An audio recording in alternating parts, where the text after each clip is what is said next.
We're here to share about our newly released collection, Over the Clouds. So as soon as you open the box, you are going to get your 2 exclusive plates, MXM 125. These designs were inspired by clouds. You know, when you were a kid, you just had all that imagination and you'd see all these different shapes in the clouds. So we kind of created a plate that is reminiscent of that. So the next plate we have is MXM 126.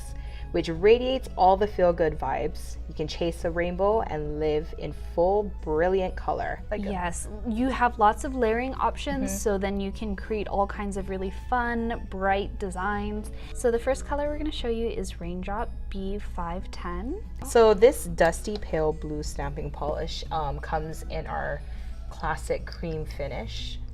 It is a beautiful blue-gray.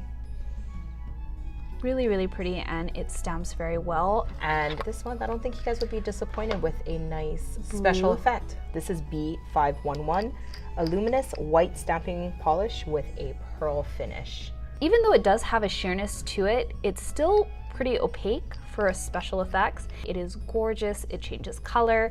It's just a really, really good, fun, sheer color.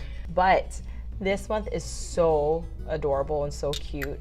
But look at this cute little glass heart jar. Right? Isn't it lovely? You could stick in cotton pad like this, put acetone all over it, and then you can use your brush and use that to clean up with. Love having a little acetone container when I do reverse stamping. It's the only way to go about doing things. For sure. So you literally have everything you need to start stamping. And honestly, I am over the clouds for this box. It's really cute.